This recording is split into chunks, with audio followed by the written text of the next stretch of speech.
You ever get that feel? Like we've got all these experts everywhere, right? And so much knowledge, like right at our fingertips, literally in our pockets with our phones. Yeah. But it feels like, I don't know, it feels like mistakes, like big ones, are still happening all the time, like in Mhm. medicine or finance or even just like how we run things as a society. Oh, yeah, definitely. Makes you wonder why, doesn't it? It really does. I mean, it seems like the more we know, the easier it is to mess things up. That's what we're going to look at today. We're diving deep into Atul Gawande's The Checklist Manifesto.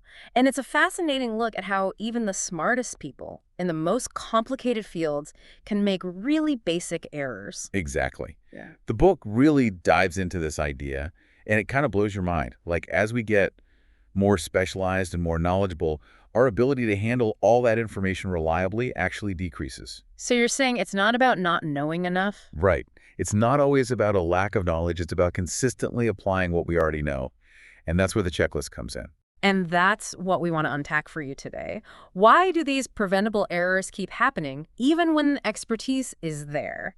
And how can something as simple as a checklist make such a difference? That's our mission for this deep dive. I think it's a good one. So to kick things off, I want to share a couple of stories. A friend of mine, John, is a general surgeon in San Francisco. Yeah. And he told me about this guy who came into the ER, I guess it was Halloween night. Halloween. Yeah, Halloween. The guy had been in a fight at a costume party and got stabbed in the abdomen. Oh, wow. Yeah. But when he came in, he seemed pretty stable, He was kind of drunk, joking around with the trauma team. So a typical Halloween night in the ER. Right. And that probably contributed to the initial assessment, too. Like, they weren't expecting anything too serious. They cut his clothes off, checked him over, and there was this 5-centimeter cut. Okay, so not huge. No, it looked almost superficial, a little bit of a mentum that's the fatty tissue is poking out. So they figured they'd stitch him up, make sure his intestines weren't nicked, nothing too major. But it sounds like it was a bit more complicated than that. Oh, yeah, much more. So he's lying on a gurney, waiting for an OR slot, when a nurse notices that he's gone quiet, his heart's racing, his eyes are rolling back, and then boom, his blood pressure just tanks. Oh, wow. So things went downhill quickly. It was crazy. They rushed him into the OR, prepped him, and John made a big incision, and that's when the blood just erupted. It was everywhere. So what happened? The initial cut wasn't that bad, right? Turns out the guy who stabbed him was dressed as a soldier, and he'd used this massive 30-centimeter military-style knife. It had gone straight through everything, missed the intestines somehow, and pierced his aorta. Aortic. Yeah, the biggest artery in the body. They were lucky he even made it to the hospital. And it all looked so minor at first. So even with an experienced surgeon, they almost missed a life-threatening injury. It's a perfect example of how, even in a field like surgery, with all the knowledge and training, things can go wrong so easily. Especially when you least expect it. And John told me another story that really stuck with me. It was about this middle-aged guy, seemed perfectly healthy, who was in for a stomach tumor removal. Okay. So they're halfway through the surgery, and the guy's heart just stops. Flat lines on the monitor. In the middle of the surgery. Yeah, just like that. The anesthesiologist thought a lid must have fallen off the monitor. Probably just a lead, he kept saying. But they checked, and it was a real cardiac arrest. No pulse, nothing. And there was no indication anything was wrong before that. Nope. The patient had been totally fine. The tumor was almost an incidental finding. They found it while they were looking into a cough and a feeling of food getting stuck. It was a big surgery, though, a total gastrectomy, about 4 hours long. So the first thing they'd have to do is figure out why his heart stopped, right? Exactly. And under that kind of pressure, you start going through the most likely causes. So we talked about bleeding, hypoxia, even a pulmonary embolism, given how long the surgery was. Those are all pretty serious complications. They are. But they ruled them all out. There was no sign of bleeding in the open abdomen. His oxygen levels were fine. They were running out of options. So they were at a standstill in the middle of surgery with a patient whose heart had stopped. And then someone, I think it was a senior anesthesiologist, remembered something. About 15 minutes before the arrest, the patient's potassium levels had come back a little low, and they'd given him a dose of potassium. Potassium? Yeah, it's one of those things you learn early on in med school. Abnormal potassium levels can be really dangerous. Too low, and your heart can stop. But too high, and your heart can stop too. It's a delicate balance. It is. And they hadn't even considered it at first. So they checked the bag of potassium solution. Turns out it was 100 times the intended dose. 100 times. 100 times. Someone had made a decimal point error, a tiny mistake with potentially fatal consequences. That's terrifying. Luckily, they were able to reverse it, but it was a close call. So even with all their knowledge and experience, they almost lost the patient because of a basic error. It's exactly what Gawande is talking about. And these stories got me thinking about the nature of mistakes. Is it about being more careful, or is there something deeper going on? Well, Gawande touches on that, and he references two philosophers, Gorovitz and McIntyre. They talk about two types of errors. Errors that are inevitable because we're just human, we're not omniscient, and errors that happen even when we have the knowledge to prevent them. So, like in the past, if someone had a heart attack, there wasn't much doctors could do. They didn't know how to treat it effectively. That's an example of the first type of error, a knowledge deficit. Exactly. We were limited by what we understood at the time.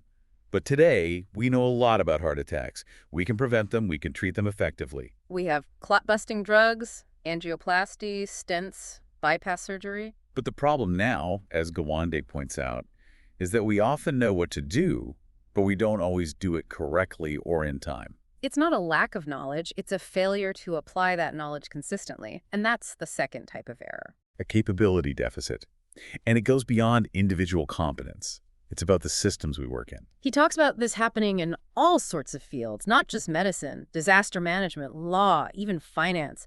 Anywhere where the volume of knowledge is just exploding. And it's frustrating because the knowledge is there. We know how to prevent these errors, but we're still making them. So what's the answer? If it's not just about more training or experience, what can we do? This is where things get really interesting. To see how we might approach this, let's shift gears for a moment. Imagine a 3-year-old girl falls into a freezing pond in the Austrian Alps. Oh, wow. It's a nightmare scenario. She's underwater for 30 minutes, no pulse, no breathing. By all counts, she's dead. That's heartbreaking. It is. Yeah. But the emergency responders keep doing CPR. They airlift her to the nearest hospital, and a team of doctors and nurses swing into action. And what they do next is remarkable. What do? They put her on ECMO, which is essentially an external heart-lung machine.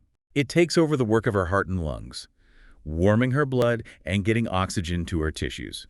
They even perform brain decompression surgery to relieve the pressure in her skull. That's incredible, but so much could go wrong. Absolutely. And that's Gawande's point. The level of complexity in a situation like this is mind-boggling.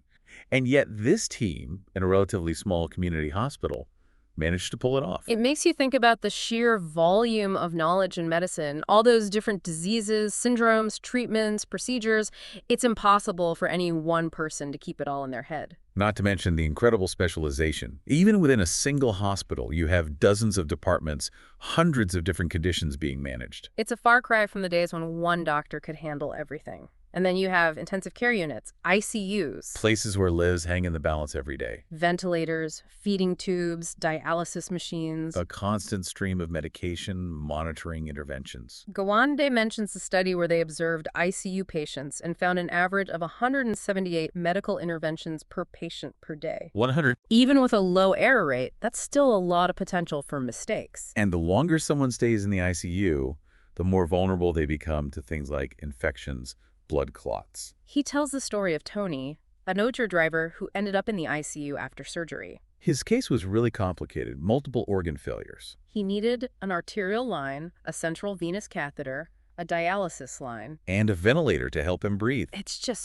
so much to manage. And even with all that care, Tony developed a bile leak and a severe infection. It turned out that all his lines were infected. It's one of the biggest risks in the ICU. It just highlights how even life-saving interventions can have dangerous side effects.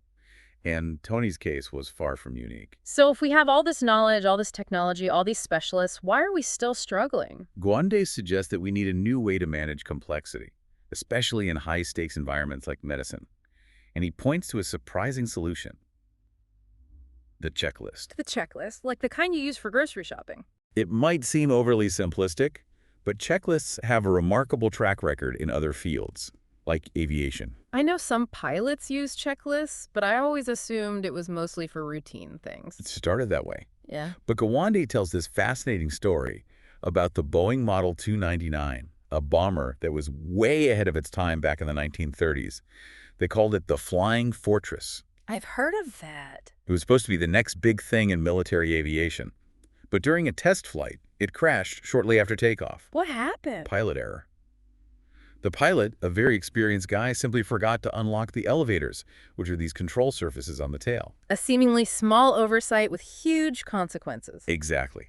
And it made everyone realize that these new planes were just too complex for pilots to rely solely on memory, So they introduced checklists. which initially a lot of pilots resisted. They thought it was insulting, like they were being treated like beginners. Sounds familiar. But the results were undeniable. With the checklists, the accident rate plummeted. And the B-17, as the 299 was later called, went on to become a legendary aircraft in World War II. So you're saying we should be using checklists in medicine? Gawande argues that checklists can be a powerful tool for managing complexity and preventing errors, even in fields where every situation seems unique. But wouldn't every checklist have to be different for every patient? Not necessarily. Think about the vital signs nurses take: temperature, pulse, blood pressure.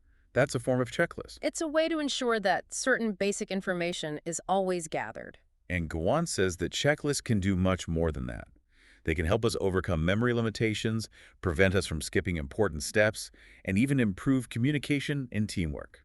He talks about Peter Pronovost, a doctor who implemented a simple checklist for central line insertions. Those are the catheters that go into a large vein near the heart. Right. And they can be a major source of infection, as we saw with Tony. So Pronovost's checklist was incredibly basic. Wash your hands, clean the skin with antiseptic, use a sterile drape, wear a mask and gloves. Things every doctor should already know. And yet, they were missing some of these steps more often than not. So Pronovost empowered the nurses to stop the doctors if they saw them skipping a step. And he started asking daily if any lines could be removed to minimize the risk of infection. And what happened? Infection rates plummeted. At one hospital, they went from 11% to 0 in 10 days. 0. 0. Just by using a simple checklist. That's amazing. And it gets better. When they implemented the checklist statewide in Michigan, they saw a 66% reduction in central line infections in the first 3 months. They saved an estimated 1,500 lives and $175 million. That's incredible, and it all came down to a checklist. It's a powerful example of how systematic thinking can make a huge difference. But I'm still a little skeptical. Could something like a checklist really work in a situation like that near drowning case we talked about earlier? Well, actually, Gawande revisits that story. And it turns out that the surgeon, Marcus Thalman, had struggled with similar cases for years. They'd rarely been able to save patients in such dire situations. And he realized that a lot of it came down to preparation and coordination. So he started using checklists, not just for the doctors and nurses, but for everyone involved, even the emergency medical technicians and the hospital switchboard operators. Wow, everyone. Everyone. And the checklist helped them to anticipate what was needed, to gather the right equipment, to mobilize the right people. And it worked. The 3-year-old girl who fell into the pond was their first successful resuscitation using the checklist. And it wasn't a one-off. Thalman's team went on to save other patients in equally dire circumstances, all thanks to the checklist. So even in these incredibly complex, time-sensitive situations, checklists can help to bring order and ensure that the essential steps are taken. It's an interesting idea, but I'm still not sure how it applies to other fields outside of medicine. Well, Gawande doesn't just stop with medicine. He looks at other areas where complexity can be overwhelming, like architecture. Architecture. Think about it. Building a skyscraper is a monumental undertaking.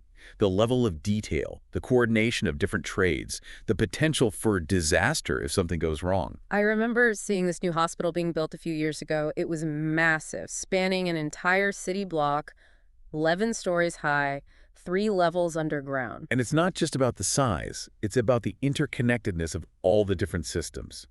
Plumbing, electrical, ventilation, structural support. It's like the human body. You can't just look at one organ in isolation. Exactly. And Gawande talks to this structural engineer, Joe Salvia, who's worked on some big projects, including renovations to Fenway Park. Fenway Park, wow. And what Salvia emphasizes is that even though he learned the theoretical principles in school, the real world of building is far more complex. There are all these other factors to consider. Material costs, aesthetic preferences, the needs of the other engineers working on the project. And unlike medicine, where there's a bit more room for trial and error, a mistake in architecture can be catastrophic. So how do they manage that level of complexity? They use systems, detailed plans, specifications, and you guessed it, checklists. Checklists for buildings. Well, they call them construction progress schedules, but they're essentially very long, very detailed checklists. What kind of things are on these checklists? Everything. Every single task that needs to be completed, from pouring the foundation to installing the doorknobs. And it's not just a to-do list, it's a way to track progress, identify potential delays, and ensure that everything is being done in the right order to the right specifications. And who manages all of this? The project manager. They're like the conductor of an orchestra, coordinating all the different players, making sure everyone's on the same page. It's a huge responsibility. It is, but it's essential. And the progress schedule is their primary tool for managing that complexity. So what you're saying is that even in a field as complex as architecture, where the stakes are so high, they rely on systems and checklists to ensure success. Exactly.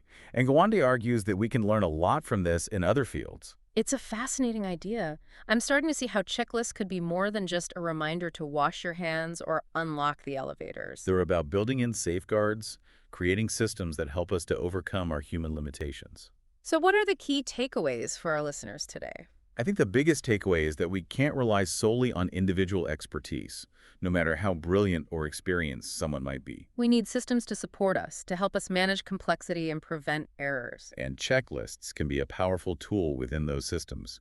They're not a panacea, but they can make a huge difference, especially in high-stakes environments. And it's not just about implementing checklists, it's about creating a culture where everyone feels empowered to speak up if they see something wrong. And where leadership supports the use of these tools and addresses the underlying systemic issues that might be contributing to errors. So as you go about your day, think about the areas where you or your team might be struggling with complexity. Could a checklist or some other systematic approach help you to be more consistent, to reduce errors, to achieve better outcomes? And here's a final thought to ponder.